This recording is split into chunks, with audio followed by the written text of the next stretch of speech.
How did the Army mobilize in the days and weeks after Pearl Harbor? What new tactics and technology were developed to meet the threats from the Japanese and Nazi Germany? How did the Army perform in its first battles? And what key lessons did the Army apply for future battles? For answers to these questions and more Army History Insights, stay tuned. Welcome to the U.S. Army History and Heritage Podcast, the official podcast of the United States Army Center of Military History. The Center of Military History writes and publishes the Army's official history, manages the U.S. Army Museum Enterprise, and provides historical support throughout the U.S. Army. Hello, everyone, and welcome back to the United States Army History and Heritage Podcast. I'm Lee Reynolds, the Strategic Communications Officer for the Center of Military History.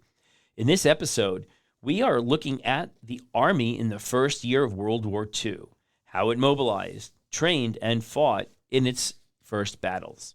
Joining me for this discussion once again is Dr. Dave Hogan. Thanks, Dr. Hogan, for being here again. I'll have you as long as you'll have me, Lee. Be careful. You may be here for a lot. I'll always take the exposure. Well, good. Oh, you deserve it. I mean, Dr. Hogan is definitely a subject matter expert in World War II. And just to remind folks, he is a native of the state of Michigan, and he received his bachelor's degree from Dartmouth College in 1980 and his PhD from Duke University in 1986. After teaching at Elon College, he joined the Center of Military History way back when in 1987. You're making me old, Lee. Now, he is the author of several books on World War II and one about really the history of the Army from 1775 to 2005, which I believe is being updated for the Army's new... That is correct. The upcoming... For the 250th birthday. Right. The semi-quincentennial of the Army and the Revolutionary War. Now, he also taught an honors seminar at the University of Maryland in College Park on American attitudes toward warfare and the military. And he taught in Norwich University's online military history program. He is a former trustee of the Society for Military History and is currently working on a biography of General of the Army Omar Bradley. All right, so your credentials are there. Definitely a World War II subject matter expert. So now, Dave, you were here with me in episode 1 as we talked about some of the activities of the Army, what the Army looked like in the interwar years. And then we ended with Pearl Harbor. So let's pick up the discussion there. So after Pearl Harbor, the Army was immediately engaged in battles in the Pacific and Asia. So let's pick it up there. Let's talk a little bit about that. What happened and how did it affect Army readiness? Lee, when you look back on history, which we do, a lot of times it seems like events are inevitable. That somehow all we had to do was get into World War II and victory was inevitable. Mm. And if you were around in early 1942, there was not, whatever Roosevelt may have said about in his declaration of war speech about America winning through to absolute victory, that seemed not entirely certain. Yeah, a scary moment. It was a scary time, and indeed, 1942, most of the year is a pretty bleak year for the most part. Mm-hmm. Even with the steps, the largest peacetime mobilization that the United States had taken, the country was still not fully mobilized. Mm-hmm. And consequently, the first half of the year, the Axis are running, the Germans, the Japanese, the Italians are running the table in terms of strategic advances. Just in the Atlantic, German submariners, now that America's in the war, they can attack right up into our Atlantic shores, and that's exactly what they did. Strike against Allied shipping along the Atlantic and Gulf coasts, torpedoing tankers in full view of vacationers on coastal beaches. Wow. Between December and June, they sank 4.7 million tons of Allied shipping. And in November alone, when Allied escort vessels had been many of them had been diverted to support the invasion of North Africa, 1.1 million tons of shipping were sunk in November 1942. Wow. And this, of course, had consequences in terms of delaying our deployment. There was a shortage of shipping of escorts. The 34th Infantry Division and the 1st Armored Division reached Northern Ireland in June of 42, but it's not until August that any others even sail. Oh, wow. Is that because they just weren't ready to sail or because of the U-boat threat? It's something of a combination of threat, of both, but the U-boat threat certainly was part of it. Mm-hmm. And it's not even until August did the Army Air Forces in the British Isles have enough resources to fly a single independent bombing mission. Oh, wow. So, which had been a big part of Allied strategy, that we'd use this bombing campaign as preparation. So really, well into 8 months into the war, at least to for our Europe, part of the we war, weren't. The Army was not. The Army was really not engaged. really engaged. Mm-hmm. But it was training, it was mobilizing, it was preparing. It was preparing. 1942, in terms of the overall picture for the Army, is the year of preparation. Mm-hmm. And in the meantime, the Axis are making major gains. The Germans are renewing their drive into the Soviet Union toward the Caucasus oil fields. Mm-hmm. Their greatest extent of control of occupation in Russia comes in the summer of 42. And for a long period, it's doubtful that the Soviets will even survive this onslaught. Mm-hmm. Wow. In North Africa, in June, Field Marshal Rommel, the Desert Fox, captured Tobruk and advanced all the way into Egypt, threatening the British imperial lifeline, the Suez Canal. Mm-hmm. Even the United States itself seemed vulnerable. Alaska and Hawaii, after Pearl Harbor, seemed wide open to invasion. The West Coast and the Panama Canal even seemed vulnerable. Mm-hmm. And this is when you have, of course, the so much concern on the West Coast that you have the Japanese-American internment, right, with over 110,000 Japanese Americans put into relocation centers. Right, on the West Coast of the United States, but also in Hawaii as well. Yeah. Perhaps a little less so in Hawaii because so many were needed for various, by necessity. But yeah, I mean, there was just a lot of suspicion. Mm-hmm. And as of December 41, the Army contained 1.6 million in 36 divisions. 17 divisions of these divisions were technically ready for combat, but they lacked supporting units, they lacked enough training, lacked just about everything. Mm. Ammunition, equipment, training, tanks, artillery, radios, radar.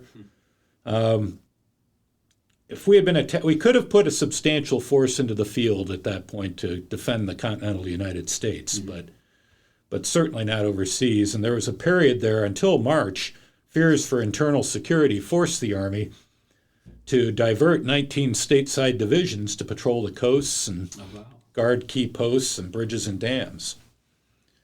The biggest thing the Army does during these early months, biggest that's going on, is the action in the Philippines and, of course, the reaction to Japanese invasion.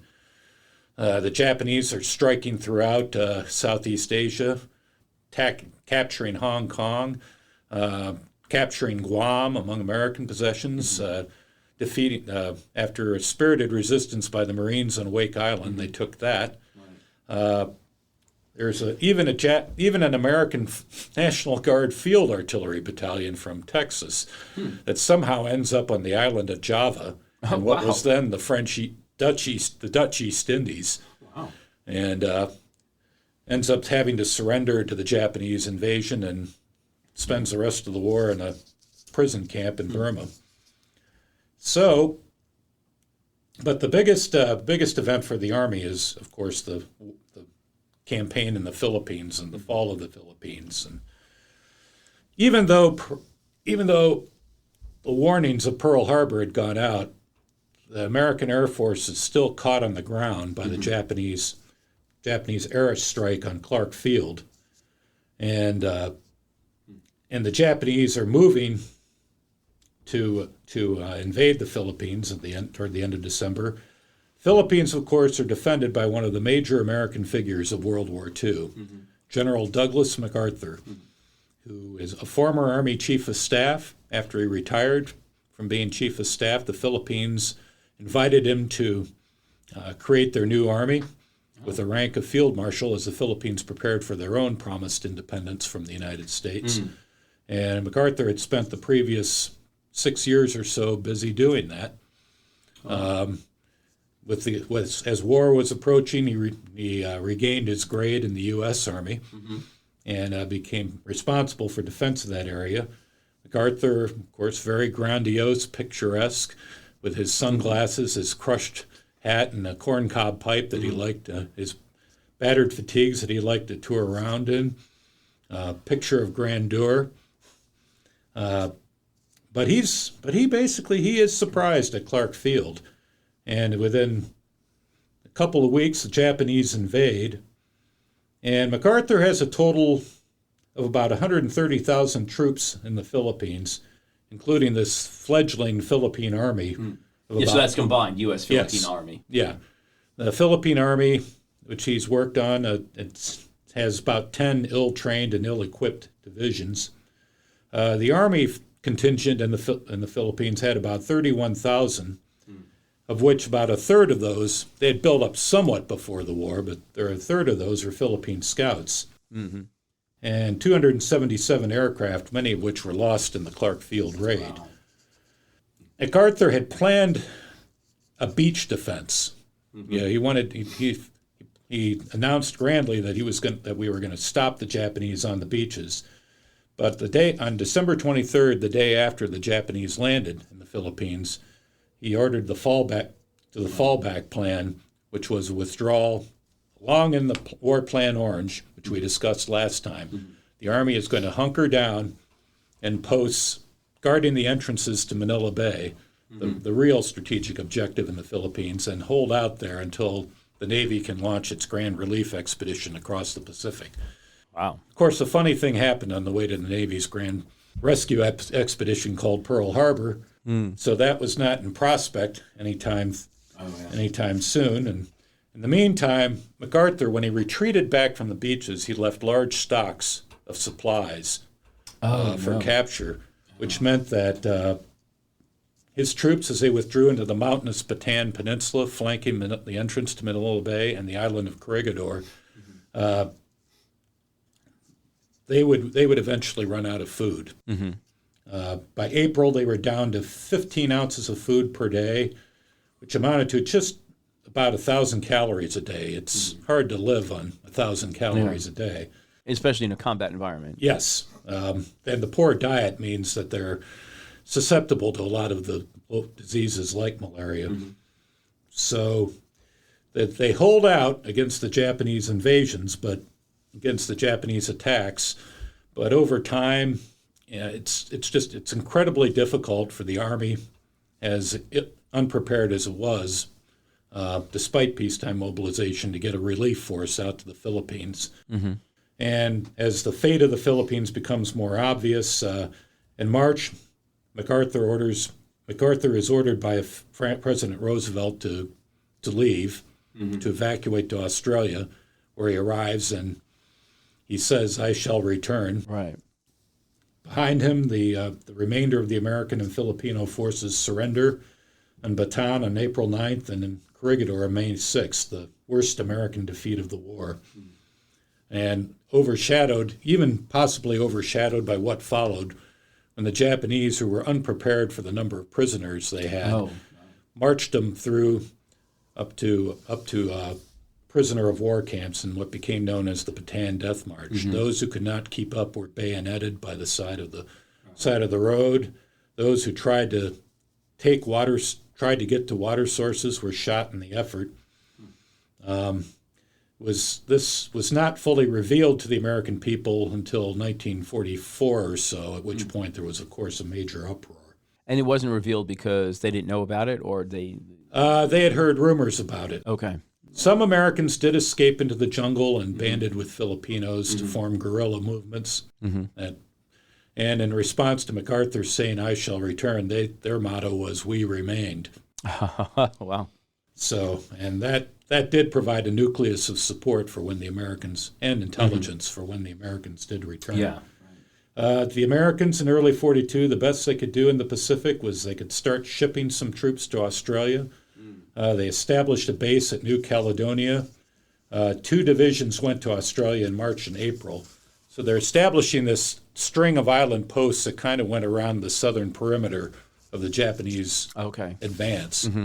And was part of that going to Australia a means to help defend Australia Yes. as well? Yeah. Because they felt threatened too. Yes. Yeah. Australia was trying to get their own troops back from the Middle East, where they'd been serving under British command. All right. And Australia was vulnerable, but the Japanese advance did not quite get that. But there was that period early in the war when, up until about May, June, when everything was going Japan's way Yeah. in the Pacific. So let's revisit a little bit more about the mobilization, the technology, the tactics, how all of that from the lessons of the early part of the war, even before the United States got in there, through the first battles. How did that influence how the Army was going to prepare? 1942 really is the year of preparation, mobilization. That we had always somewhat assumed that would be the case, particularly at the level we're talking about. In early 42, planners figured we might need 215, even 300 divisions to win the war. Oh, wow. Yeah, that's a lot of troops. How many did we actually end up with? 90. And we'll get to that story. Sure. In December of 41, Chief of Staff approved a new mobilization and training plan for 2.2 million men and 100 divisions in 2 years. And he let Leslie McNair do a lot of the development, organization, training of these new divisions. What was his role at the time, McNair? McNair ran what became Army Ground Forces. Okay. The Army splits into three major components. The Army Air Forces, which is practically an independent component on its own. The Army Ground Forces under McNair, which organizes and trains and prepares the ground troops for overseas duty. And the Army Service Forces, which is responsible for the procurement of supplies for the supply basis. Okay. We'll get into those a little bit more, but McNair has this vision, in the best American assembly line tradition. He's trying to turn out a lot of divisions that are lean, versatile, can do a lot of different tasks. Not so much the specialized divisions. We do have the airborne divisions, the armored divisions, and we have one mountain division. But most of these divisions are supposed to be available for a lot of different tasks, equipped for all situations, and where they're going to particular environments, they can have certain special support units attached for those particular tasks. In January of 42, McNair's staff lays out a plan for creating the division, 3 to 4 divisions per month. It's ambitious. And they start with a cadre, but they take most of the enlisted men from reception centers practically as soon as they enter the Army. So they're going directly to their divisions and training from scratch.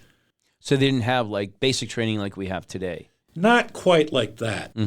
It was pretty much, they had some basic, but it was mostly getting these people into the division, and then they got trained up from there. Okay. And it would take a full year for these divisions to be ready. Wow. Meanwhile, they trained commanders and staffs in the schools with a month-long division course at Fort Leavenworth to build up this training. But we talked about hundreds of divisions that we're planning, and it didn't work out that way, and that's for a lot of reasons. For one thing, planners assumed that there would be plenty of manpower. Oh, This is the United States of America. We're huge.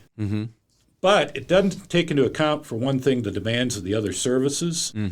The Navy and Marines, they want a lot of people as well. And U.S. industry. Right. For the United States to be the arsenal of democracy, as was the plan, we needed a lot of those skilled people that could take care of industry. Also, within the Army Air Forces and the Army Service Forces demanded technical skills, and they took most of the most intelligent recruits, according to tests. The Army had to form several service units to build bases, and consequently they had to build port construction battalions, engineer units, signal, quartermaster, all these. And a lot of those, that drained off a lot of the service troops that would have been necessary for the divisions. By the end of June 42, the Army Ground Forces is short 162,500 men, and President Roosevelt had to raise his draft calls. Now, is this when people like Rosie the Riveter started popping up? Well, you got you got a manpower shortage, a labor shortage, right? And industries have to find people wherever they can find them. And again, we still were not integrated, so you had black units, but they were in service support, right? Or they weren't in combat units for the most part. There were a few segregated African American combat units, like the 24th Infantry. 761st, I guess. Yeah, but not very many. Okay.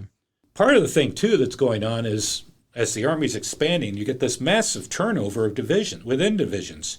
You get a division, well, this other division needs a cadre, so you pull some experienced people from there. A lot of the best people, a lot of other talented enlisted men are departing for OCS to train as officers. Yeah. And how long were enlistments good for? It's like, they get in, they get trained up, and then are they out? Or is it for it's 2 years? I think it's duration. Duration, okay. All right. With the draft. And divisions found themselves in a state of constantly having to orient and train new men. And it's there's just this, as they used to say in the Army, the constant flow of people going and coming, and you don't always know where. They lacked necessary equipment. Often the material they had was obsolete. They were short of trained, competent officers, and many of the officers they did have to be reclassified. There are a lot of issues just with the National Guard divisions that had been mobilized in 1940. Supposedly these were already structured divisions, but even in the early of 42, they're not much more ready for combat than the draftee divisions. They had obsolescent arms, equipment. Training during the interwar, the National Guard had only trained a few hours a week with a 2-week summer encampment. And in the eyes of Army leaders, too many National Guard officers were overage, physically unfit, or political appointees. Oh, yeah. So there was a lot of disdain for the National Guard's troops, who were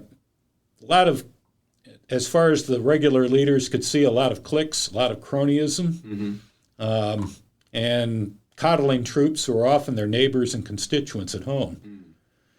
After a lackluster showing in the Louisiana maneuvers, Marshall and McNair purged incompetent commanders. Almost every National Guard officer from Major General to Colonel and a large share of the lower-ranking officers were retired or reassigned.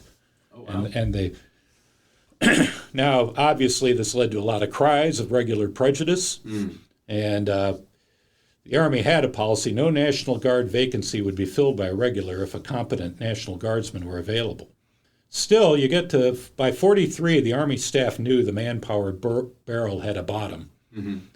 All these supposedly unemployed workers had been absorbed, labor was becoming scarce, and finally Roosevelt sets an $8.2 million ceiling on the strength of the armed forces. $8.2 million? Yeah. For the armed forces in general, not just the Army. Mobilizing, and in the end, we just end up mobilizing 90 divisions. It was a bit of a gamble.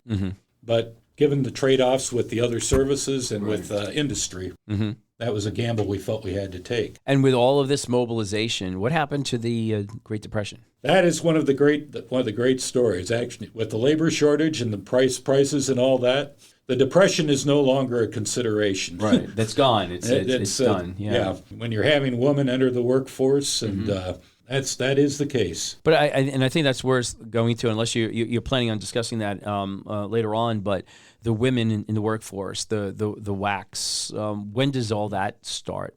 Well, the Women's Auxiliary Army Corps gets started in about 42 or so, and that eventually becomes the Women's Army Corps, and they, of course, have to deal with a lot of the innuendos that the Army wasn't supposed to be the place for women. But what kind of jobs were they doing? Largely clerical. When they were mobilized, they pretty soon the theater commanders couldn't have enough of them. Okay. They many of them served in very harsh environments. And it's separate from the nurse corps. Yes. Right. Army nurses were not waxed. Army nurses were not waxed. That's correct. And I know, I think the Battery X, the famous Battery X, Defense of Washington, but that was women as well. The anti-aircraft batteries. So they're playing a larger role as well. They and play- then they women end up in playing a industry role. as well. Although we still don't mobilize women to the extent that, say, Britain and Russia did. There are no woman combat units. Right. But I think there was a saying at the time, and correct me if I'm not saying it right, but let a woman take a job at home so we can send a man to war. Yes. Something I'm paraphrasing, but I think that was the... Of course, the corollary of that is when the man comes back. Well, right, and we'll get into that, I think, in our last episode on World War II, the demobilization and everything. Mm-hmm. So it was men and women, whites and blacks, Latinos, all really coming to support the mobilization and war effort. Yeah. But it was still a segregated army, right? And and that led to a lot of tensions and a lot of different problems. Mm-hmm. The Army reorganizes. I mentioned the Army Service Forces. Mm-hmm. Within the War Department, there's an undersecretary named Robert Patterson who works for Secretary Stimson. Patterson was a Wall Street lawyer who had been an officer in World War I. He wore the belt buckle of a German soldier he had killed. Oh, wow. How interesting. He was a customer. But he basically oversaw Army mobilization as Undersecretary of State. Under him, he had General Bill Knudsen, who had been given a rank, Lieutenant General, to supervise production. Okay. He was Director of Production. And the Army Service Forces. They draw up this Army supply program, which provides this blueprint for this huge procurement effort. Each edition contains long-range estimates of what the military needs in terms of supply and replacement factors. And that's translated into raw materials, skilled labor, productive capacity. And that goes in turn to the Civilian War Production Board, which allocates priorities among the different demands, domestic and among the other services. The head of Army Service Forces, it starts as Services of Supply but becomes Army Service Forces, was Lieutenant General Brian B. Somerville, one of the unsung heroes of the war effort. Mm-hmm. He was George Marshall's principal logistics advisor, a hard-driving engineer who was known for making things happen. Okay. He headed the Works Progress Administration in New York City during the Great Depression, orchestrated the construction of LaGuardia Airport. Well, let me just touch on that note really quick, too, because you talked about the Work Progress Administration, the WPA. It was programs like that during the Great Depression where they had Army leaders running. Civilian Conservation Corps. Right, that's the one, Civilian Conservation Corps, where when we came into mobilization and the Army needed leaders, they pulled directly from those guys because they've been doing this type of stuff. They had done the Army had a lot of exposure to citizen soldiers. Yeah. And working in the CCC was good exposure, not just for regular officers, but for the reserve officers who were mobilized to help with that. So America leaned on the training that these folks had. Yeah, the background. To start leading the new Army. So they had that background in working with a citizen army. Yeah. Somerville was innovative, decisive, a tough manager. He's the guy that conceived the Pentagon. Oh, okay. Yeah. And, which would open in what, early 43, is it? I think 42, 43, somewhere along in there. The Army Service Forces had just becomes this huge organization under Somerville. 9 supply and administrative services all reported to him, the 9 core areas within the United States, ports of embarkation. Through its 7 technical services, the Quartermaster Corps, the Signal Corps, Medical Corps, it procured most supplies and equipment and distributed the material to Army and Allies under Lend-Lease. Okay. Under Lend-Lease. What an enormous task. Yeah. Wow. 6. There's no Army without this organization. It included 6 technical services, 8 administrative services, 9 core areas, 6 ports of embarkation, and 9 general depots, with a total of over 2 million troops and civilians. It's a big, big organization. You know, I didn't know about this. I mean, I'm thinking now he's one of the unsung heroes of the war effort. Yeah, and he's one of the 3 major figures under Marshall. Marshall's got McNair for Army Ground Forces, Hap Arnold for the Army Air Forces, and Somerville for Army Service Forces reporting to him. It's during this period in 42 that the United States really becomes the arsenal of democracy. during the summer, American arms output surpasses the British, but we're still having to share this production. In June, we send a whole load of Sherman tanks to North Africa to help the British stop Rommel, and that is the trade-off. Yeah. But mobilization is a big part of what the Army is doing in 1942. Yeah, well, and it makes sense. It sounds like they had the right people in charge of that. So let's take a step back, and now I understand the mobilization, but now what's the strategy? How has the strategy changed from initially going into the war plans that they had, to now facing the actual threats? What was the new strategy the Army had? Well, central to this, of course, is George C. Marshall. I remember I had a colleague once who described Marshall as a Martian. Didn't seem to be from this planet, almost. But he was a very cold, austere, seemingly humorless, very tightly self-controlled individual. No one called him by his first name. The president did once, and Marshall did not like it and let him know that he did not like it. Interesting. Wow. He was very wary of familiarity. Huh. Virtually utterly devoted to his duty, he virtually gave up socializing or maintaining friendships to focus his energies on running the Army's war. He was, when it came to strategy, he knew how to deal with civilians and legislators. That's, he had the kind of integrity of character that he seemed like a calm, cool professional who lacked ulterior motives. But the initial focus, of course, in strategy had been on the Western Hemisphere and continental defense. The Army had not been thinking globally. It had pledged to defend Canada, concerned about Latin America under Axis influence. But by early 41, the focus of Army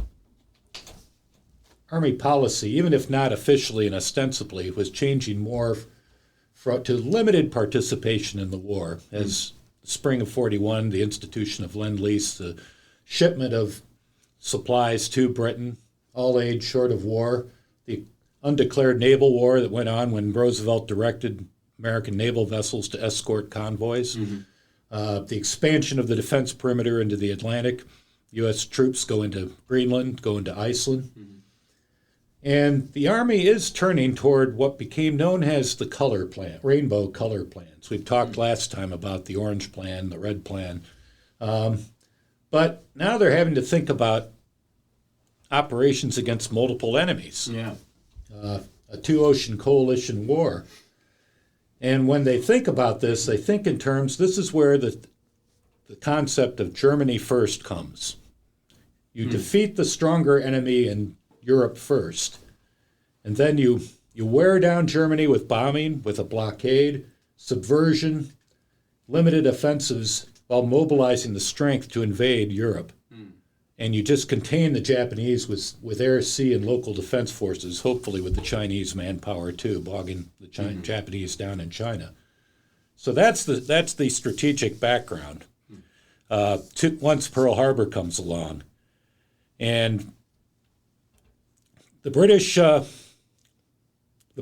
course, are very eager to find out if this is still good. In late December of 41, the Arcadia Conference in Washington established the basis of coalition strategy, reaffirming Germany first. And that all present, the British and the Americans agreed that operations in 1942 must be defensive and preparatory. You could have some limited offenses, but the real push is to set 1943 as the earliest to enter Europe. This is the origins of what became known as the Combined Chiefs of Staff. Okay. The British and American chiefs planning and directing grand strategy, and the institution, too, of the American Joint Chiefs of Staff with Marshall and Admiral King of the Navy. Hap Arnold is brought along. The British had an independent Air Force, so Hap Arnold gets to participate. And in effect, the chairman, although he wasn't called that, in effect, the chairman was a Roosevelt confidant, Admiral Leahy. Oh. So those were the four people that made up the Joint Chiefs of Staff at this stage. The British are very leery of an early cross-channel attack. Is that because of Dieppe? That's part of it. Yeah. Part of it is just the resources. The British know that if they invade in 1942, they're gonna have to provide the invasion force. There just aren't that many American troops, and they just dismiss the idea as totally impractical, which in retrospect is probably the case. And but instead they push this invasion of French Northwest Africa, and Franklin Roosevelt wants to open a land front somewhere against the Germans. You know, he's got a country that's really thinking in terms of getting back at the Japanese. He's trying to give them the notion somewhere in Europe the Americans have to institute it. He's getting pressure from Stalin also, isn't he? Yes. The Soviets to That's true. to give relief. The Soviets are in rough shape. Yeah. They need a second front early. But it's Germany first is just very tested early because we did have to stop Japan. We did have to contain Japan. So in April, Harry Hopkins, Roosevelt's confidant, and Marshall go to Britain to sort out strategy, and there's an agreement in principle on an invasion in 43, a cross-channel invasion. But the Navy is still determined the U.S. Navy is still determined not to allow these preparations to jeopardize vital needs in the Pacific. So at this point, we're almost sending just about as many troops to the Pacific as we are to Europe. And when Roosevelt insists on we got to get American troops into action against Germany, the British propose an invasion of French Northwest Africa. This drives American strategists like Marshall crazy. This is, it's just a diversion of resources. The British have more interest in the Mediterranean than we do. It's away from the center of gravity. We should be focusing on getting across the channel and coming to grips with Germany right at the center of gravity. But Roosevelt says, I don't care. We have to have open some kind of second front in 42 against the Germans, and I have to have that. And when Marshall and Hopkins and King go back to Britain in mid-July of 42, they agree to an invasion of French Northwest Africa. So the cross-channel invasion's put on hold indefinitely. And that invasion of Northwest Africa was known as Operation Torch. That is what initially it's known as Operation Gymnast, but it's renamed Operation Torch. Okay. Once we Gymnast, that was the original, I believe, British plan. At this point, so now we understand the strategic plan, what was going on, but down at the unit level, any specific changes in tactics and equipment that we should note in this time period? Well, the Army, of course, is trying to adjust. And remember, the Army is still a pretty conservative organization. And it doesn't even really start to get going with its buildup until the fall of France. And even in 1940. Yeah, and even in 41, it's still running into adjustments. It's still having to grasp this new technology. And in terms of the National Defense Act had abolished the old tank corps from World War I. So for a long time, the Army only conceived of tanks in its traditional supporting infantry role. Tanks would clank across no man's land, provide machine gun fire support, force a path through the barbed wire so the infantry could get through. And in 1931, the cavalry is allowed to experiment some with tanks. And there really isn't any centralized concept of what these tanks are supposed to do. And so infantry tank design tends to go in the direction these two different branches are doing them. Like infantry tanks are these World War I type fortresses, and the cavalry is providing combat cars practically. Instead of horses. Well, they're providing vehicles that don't have a lot of armor and don't have a lot of firepower, but they're fast and they can they're a little better than that. And you have the powerful branch chiefs in the infantry and the cavalry who repress officers who advocate a broader role. Remember, cavalry, of course, is still very interested in the horse cavalry. Wow. Finally, in July 1940, after the fall of France practically hammers through, hey, the tank is, they watch what the Germans are doing with concentrated tank forces. The Army finally creates an armored force to create mobile armored divisions that combine tanks and motorized infantry. But the armored force at the time just designs it's headed by a cavalryman who designs the armored divisions to fulfill traditional cavalry roles. And these early tanks, like the Stuart, which the British called the Honey, they loved its durability and its speed, but they didn't have much firepower. These early tanks tended to be very light, useful mainly for flanking operations and exploiting breakthroughs. If you were going to have a tank versus tank fight, the U.S. Army went with tank destroyers. Oh. You'd mount a big 90 millimeter gun or whatever on a tank chassis, and it didn't have as much protection. But those were the ones they were supposed to be the ones that go out and hunt tanks, not the light tanks that were supposed to be for the exploitation role. And it's not until the summer of 1941 that the Army finally figures out, we need more medium tanks that have more firepower, more armor, and that set us back for World War II. Generally, our tanks for World War II were inferior in gunpower, firepower, and armor to the German tanks. So Throughout the war, they didn't improve? Or later, we took steps. Our first tanks out there, they had the 37 millimeter gun. And a commander in North Africa was heard to remark about all you could do with a 37 millimeter gun to the German was give him an enema with it.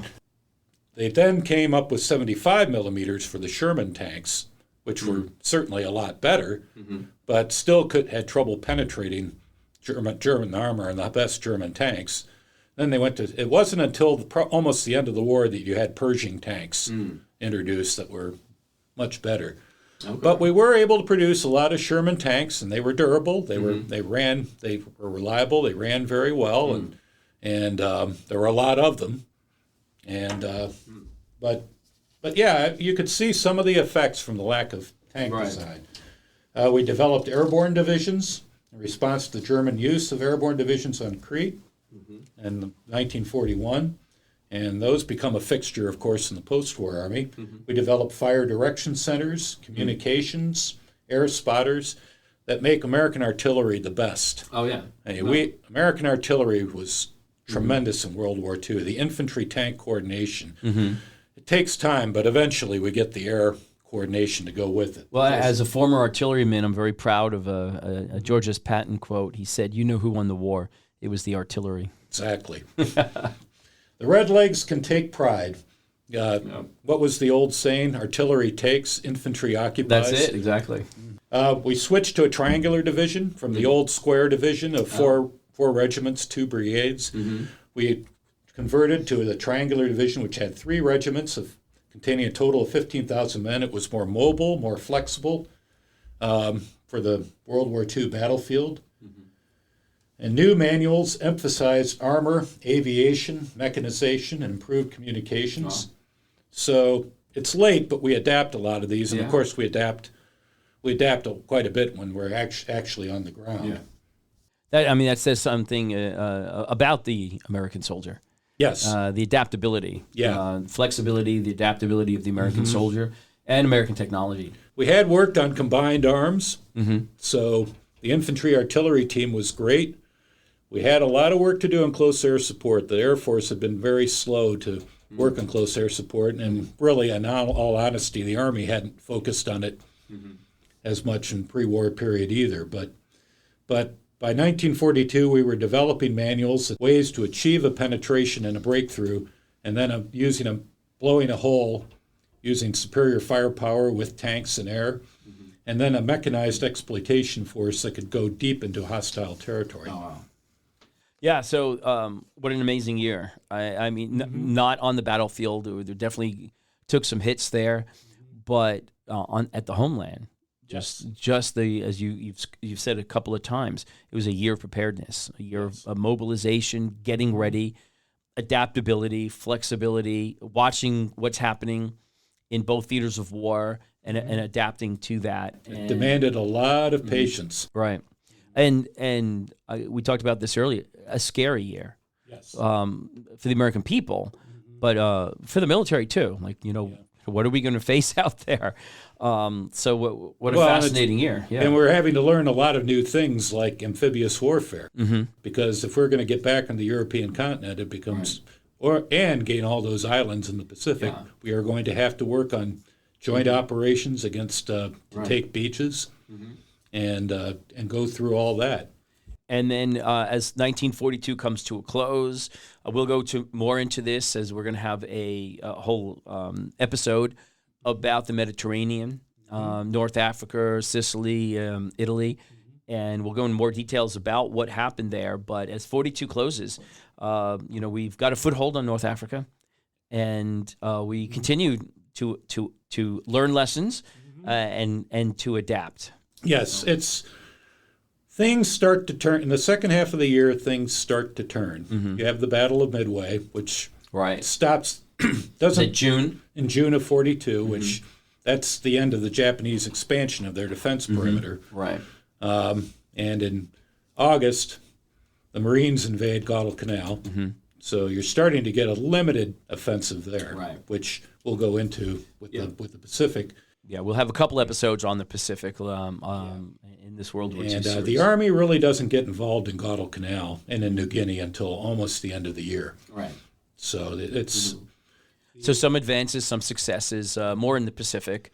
By the end of 42, we're starting to turn the tide in the Battle of the Atlantic. There's still a lot of developments that need to come. The development of convoys, sophisticated devices, aircraft that can find German submarines.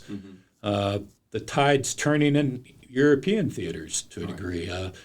The Soviets finally, toward the end of the year, are cooping up the Germans in Stalingrad, turning back the threat to the Caucasus. And in October of 42, you have El Alamein. The British victory. The British victory in Egypt, which stops Rommel and starts him in retreat across. At which point, the Americans and the British launch Operation Torch, which is designed to cut in behind the Germans retreating to Tunisia. And Torch is a difficult operation. It's an amphibious operation. Yeah. We didn't have a lot of experience with that yet. Right. It was against French Northwest Africa, and the French at this point are supposedly neutral. They're kind of collaborating with the Germans. But we make this landing, and there in some places the French resist, and for honor as much as anything else. But we overcome that resistance. But then we still have to go to Tunisia to cut off Rommel. Right. And with the late winter rains and mud and all that, it becomes very difficult to carry to. And we're stopped short before we can really take Tunisia. Check. And like I said, we'll get more into that on our Mediterranean episode. So, Dr. Hogan, thank you so much for all of your insights today about the Army's first battles, and especially about that important mobilization year and preparedness year of 1942. And if anyone wants to learn more about the Army's initial battles, about our mobilization efforts in World War II, or learn more about Army history in general, then I encourage you to explore our website at history.army.mil. We have amazing publications about World War II, short pamphlets, what we call monographs that cover individual campaigns and battles, or a more extensive green books. These are our amazing books that go deep into detail. So if you're a history enthusiast, our monographs are probably perfect for you. If you're a historian or student researching, then our green books are probably ideal for your needs. But check it out. We have a lot of information at our website. Plus, if you want to experience Army history every day, then visit us on social media, on our Facebook, Twitter, or X now, and Instagram. So thank you, everyone, for joining us today on the United States Army History and Heritage Podcast. For the Center of Military History, I'm Lee Reynolds, and until next time, we're history. The views expressed in this podcast reflect those of the speakers and do not necessarily reflect the views, policies, or opinions of the U.S. Army or Department of Defense. For more information about the Army's proud history and heritage, go to history.army.mil.